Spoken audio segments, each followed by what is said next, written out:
Le Soudan peine à retrouver sa stabilité. Depuis le départ d'Omar el-Béchir, le nouveau gouvernement de transition a du mal à relancer le pays, confronté par ailleurs à une violente crise économique.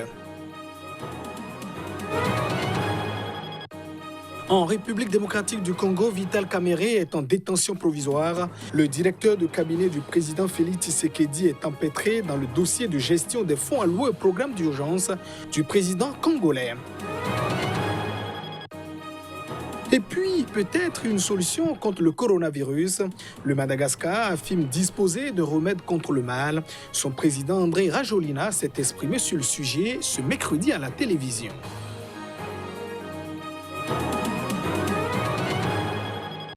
Et voilà pour le sommaire de cette édition. Merci de nous préférer pour vous informer.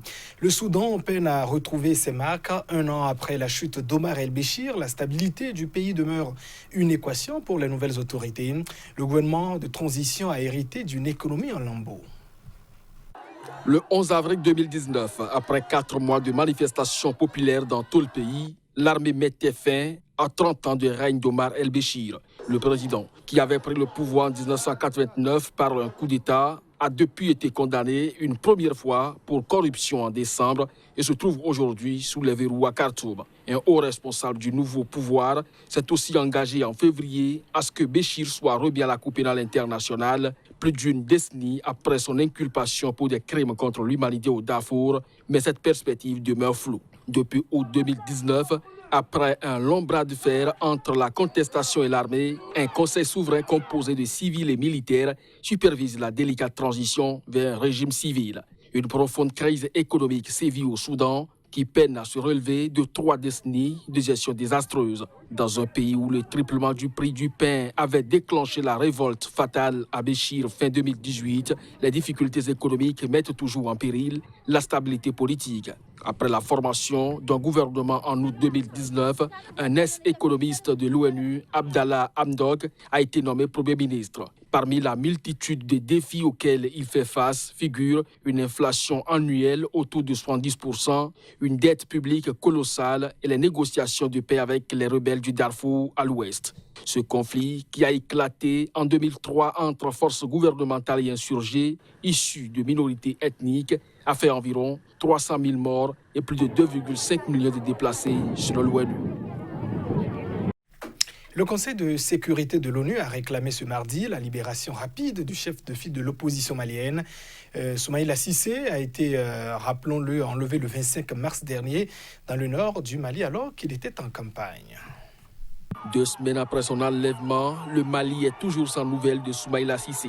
Le chef de file de l'opposition a été kidnappé le mercredi 25 mars dernier au cours de sa tournée électorale en vue de législative du 29 mars dernier dans sa région natale de Niafunké, près de Tombouctou dans le nord du pays. 11 membres de sa délégation, également kidnappés, ont eux été libérés. À l'issue d'une réunion consacrée au Mali, le Conseil de sécurité de l'ONU a réclamé ce mardi sa libération. Dans un communiqué, les membres du Conseil ont aussi condamné l'attaque terroriste survenue ce lundi contre l'armée malienne qui a fait au moins 25 morts et 6 blessés à Bamba, dans la région de Gao au nord. Toujours dans son communiqué, le Conseil de sécurité appelle par ailleurs le gouvernement malien et l'ONU à continuer à travailler ensemble pour éviter la propagation du Covid-19. Il demande aussi à la force de casques bleus sur place, la MINUSMA, de poursuivre sa mission en dépit de la pandémie, tout en assurant la protection sanitaire et la sécurité des personnels onusiens. Vital Kamerhe, jeté en prison. Le directeur de cabinet de Félix Tshisekedi est en détention provisoire depuis ce mercredi soir à la prison centrale de Kinshasa.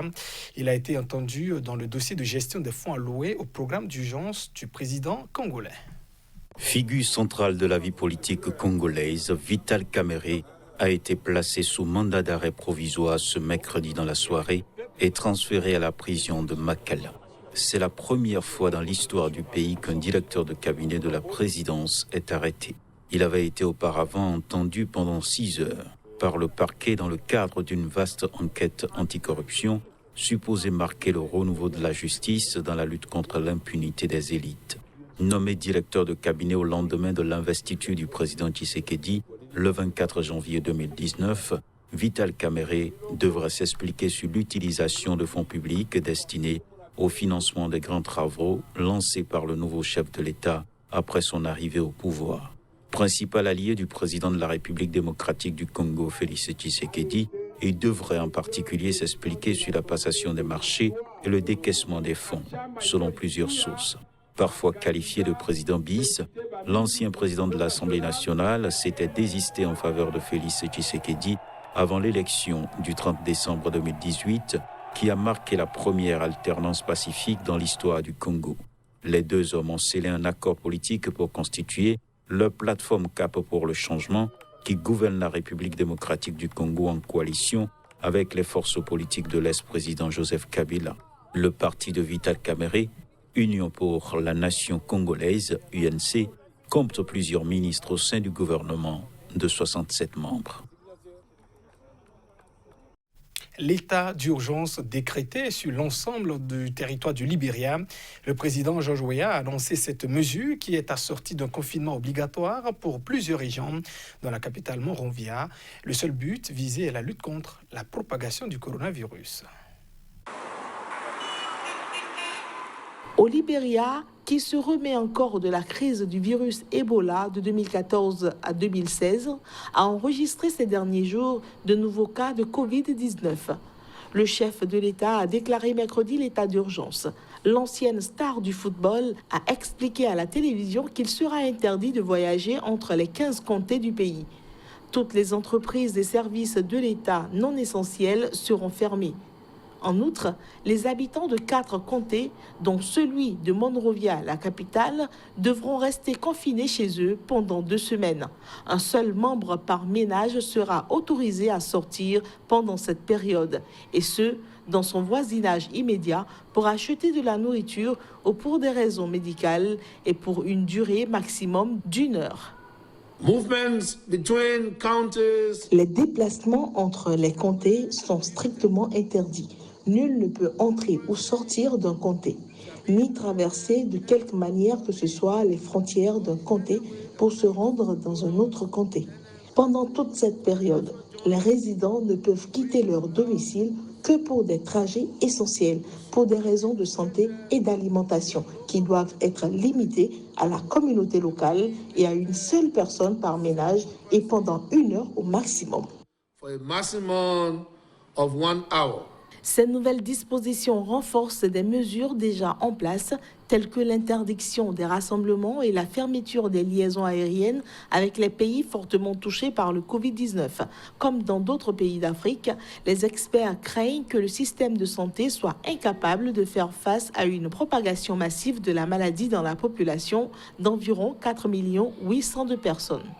Le pays a déclaré 13 cas de coronavirus et 3 décès. George Weah a toutefois souligné que le Libéria était confronté à sa plus grande menace depuis l'épidémie de fièvre Ebola qui a fait plus de 4 800 morts entre 2014 et 2016.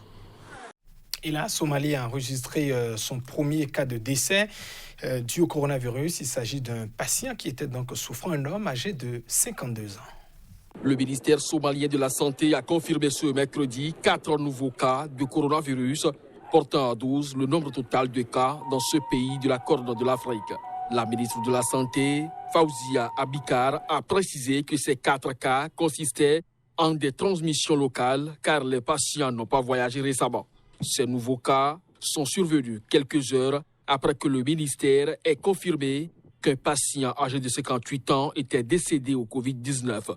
Il s'agit du premier décès dû au Covid-19 en Somalie.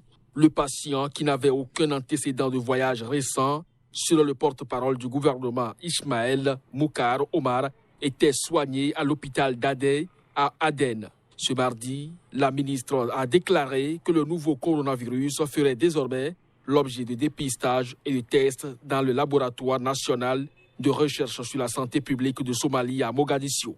Des échantillons ont été envoyés au Kenya pour procéder à des dépistages spécialisés, ce qui limite la vitesse de confirmation de ces cas. La Somalie, qui compte désormais une guérison et un décès de cette maladie, a mis en place des mesures pour contenir une possible propagation du Covid-19. Il s'agit de la fermeture des écoles l'interdiction de grands rassemblements et la suspension de vols de transport de passagers nationaux et internationaux. Tout en relevant que les structures sanitaires de la Somalie sont très faibles, le Fonds des Nations Unies pour les populations a appelé à une action rapide des partenaires de ce pays de la Corne de l'Afrique pour l'aider à lutter contre l'épidémie du Covid-19. Et peut-être une source, une piste de solution au coronavirus. Le Madagascar affirme disposer d'un remède à base de plantes pour soigner les malades atteints du Covid-19. L'annonce a été faite par le président André Rajoelina au cours d'une émission télévisée ce mercredi. J'ai reçu une lettre le 24 mars indiquant que Madagascar possède le remède qui pourrait, au conditionnel, car on doit encore le prouver, guérir le coronavirus. Cette plante médicale peut tout à fait guérir le coronavirus, a-t-il assuré au cours d'une émission télévisée. Le président malgache n'a pas précisé le nom de cette plante ni l'auteur de la lettre qu'il l'a citée. On va faire les essais et je suis convaincu que Madagascar va trouver ce remède, a poursuivi le chef de l'État, assurant que des scientifiques et des laboratoires de plusieurs pays étaient prêts à y participer. On peut changer l'histoire du monde entier, a ajouté André Rajoelina. L'annonce des premiers cas de personnes contaminées par le Covid-19 a causé sur les marchés de la Grande Île un vif regain d'intérêt pour toute une série de plantes médicinales ou de produits tels que le gingembre et le citron censés guérir ou, à tout le moins, protéger du virus. Dans un discours le mois dernier, André Rajoelina avait lui-même vanté les mérites de certaines plantes ou huiles essentielles contre le coronavirus. Le président malgache a imposé aux habitants de la capitale Antananarivo et de plusieurs villes de rester chez eux jusqu'au 19 avril pour enrayer la pandémie de Covid-19 dans son pays. À ce jour, 93 personnes ont été officiellement contaminées par le Covid-19 à Madagascar. Aucune n'est morte et 11 ont été déclarées guéries.